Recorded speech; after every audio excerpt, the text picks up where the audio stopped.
Do you ever wonder how interest rates are decided and why borrowing can sometimes be more or less expensive than other times? We read about it in the news pretty regularly, but most people don't exactly understand what interest rates are and how borrowing works. It all comes down to one thing, though, the loanable funds market. So let's break it down.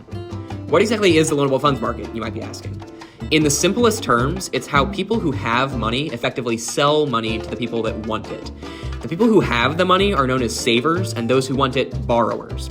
Savers are households who save money and are able to sell that money in the form of loans to the government or to businesses who use it to grow. The price in this market isn't the actual money itself, but rather the interest rate, the cost of borrowing. Like any other market, loanable funds works on a supply and demand system.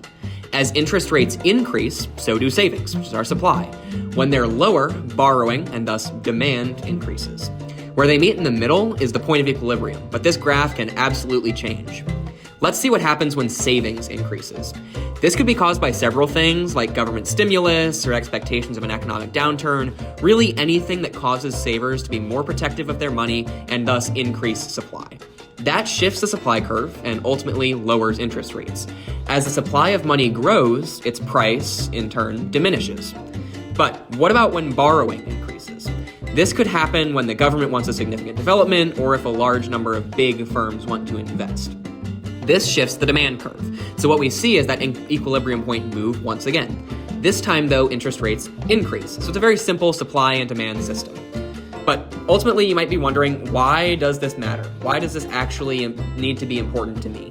The loanable funds market is what helps explain a lot of real-world things that might impact you.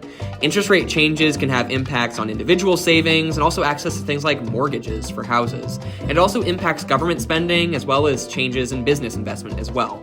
All of these different things are connected by the loanable funds market, and interest rates are a reflection of that market, where it's at, and how exactly it works. Hopefully this was a nice video for you to help break that down. Thank you.